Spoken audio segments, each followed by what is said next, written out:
Ciao Violinisti, I've just completed a walkabout tour of Newark. Now those of you that are familiar with English violin making would of course have heard of the Newark Violin School or the Newark School of Violin Making in this beautiful little town towards the north of England.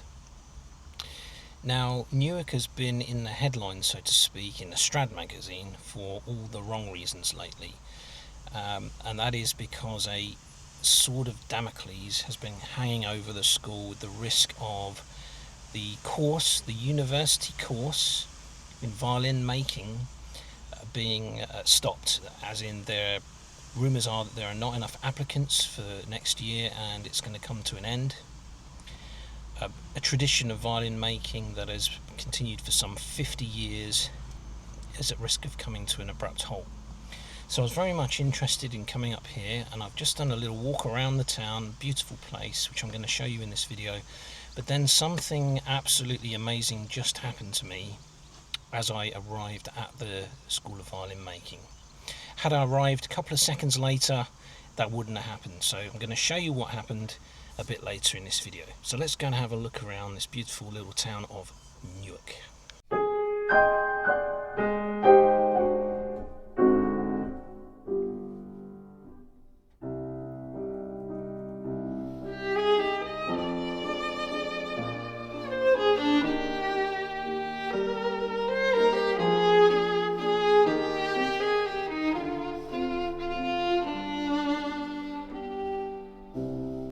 At musicalinstrumentcrafts.co.uk there is a history of the Newark School of Violin Making. Just quoting from it, the School of Musical Instrument Crafts was founded in 1972 under Principal Eric Ashton at Newark Technical College. It comprised originally of courses in violin repairs and construction led by Maurice Bouet, piano maintenance, repairs and tuning led by David Taylor, and a woodwind repairs and restoration led by Louis Rousseau. Honorary advisors included Yehudi Menuhin, Charles Beer and John Dankworth. The first violin to be made was produced by John Molyneux. It was played to a public audience of around 100 guests on 1st March 1973 at Newark Parish Church. The courses continued to flourish and grow, attracting students from all over the country, Europe and America, and transforming from 2 years to 3 years in length. The Newark School of Violin Making was the inspiration of Maurice Bouet, a violin maker who was born in London in July 1922 and was the school's director. Maurice was born into a musical family who were also craftsmen and started making violins through evening classes with William Luff, one of the best-known British luthiers. In 1972, Maurice accepted the challenge of starting a new school of violin making at Newark Technical College, teaching full-time with Wilfred Saunders, helping out one day a week, and then latterly with Glenn Collins, William Luff's nephew. In 1977, Newark School of Violin Making, NSVM as it has become known, moved to its current home in Kirkgate. The new school site was opened by Yehudi Menuhin on April 11, 1978. The musical celebration included a recital by Menuhin and Colin Twigg on violins and accompanied by Anne Holmes on a Steinway piano that had been overhauled by students on the piano tuning and repair course. The Newark Violin School has gone from strength to strength and now enjoys worldwide recognition. Today, ex-students of the school are employed in workshops all over the world. And now for the amazing thing that happened. I was not expecting to be able to gain entry to the inside of the violin school, but just as I turned up, the technician of the school responsible for maintaining the premises and the various tools inside of the school just happened to be departing and locking up, and he caught me kind of poking around the outside of the building. We started talking. He realised that I was a violin enthusiast and then graciously gave up his time on a Saturday morning to give me an impromptu tour of the violin making school. I'm really grateful for this gentleman for doing this, because inside there were further surprises to come.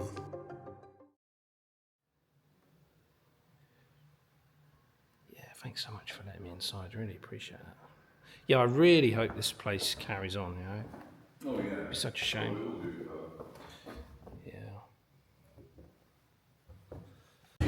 We did a lot of buildings in these middle kind of got the romantic. Varnish room, yeah.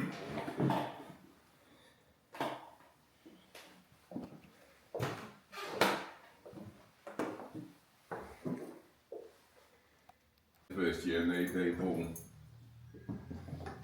achieved a high degree of, there wasn't also, but Brexit lackered that. And then lots of, like the perfect storm of things that have contributed to of people who ended up in being employed by working. No. Other things. Yeah. This is the dry grinding machines, and then Tormax for the majority of gouges and chisels. Yeah. Amazing.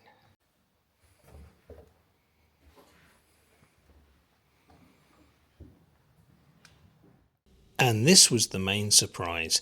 The technician actually allowed me to view the oldest surviving example of an English viola dating from the 1600s.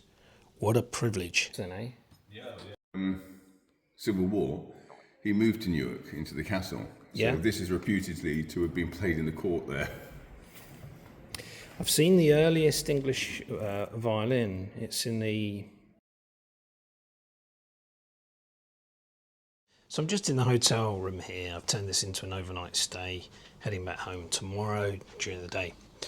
And as you can see from my video, it was mission successful, mission accomplished in terms of getting to the Newark School of Violin Making. Even more so, the fact that I actually was given a tour of the building, which I was not at all expecting. And so I'm really grateful for that technician who did that, gave of his time. And I sincerely hope, for the sake of this technician's job, for the sake of, or for the future of violin making in the UK, that this Newark International School of Violin Making survives, that this petition is successful, that enough money is raised to keep the course going, and that enough students apply to go. Because I think that's been part of the problem is, as I gather, a lack of applicants.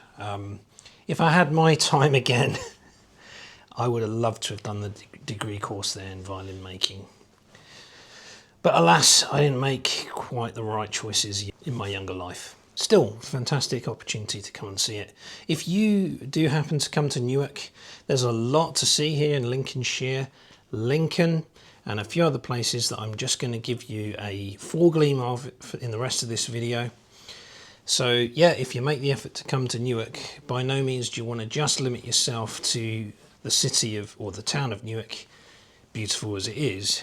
There are some even more beautiful places in this area to go and explore. So I'll give you a foretaste of those. And thanks for watching this video, and ciao for now.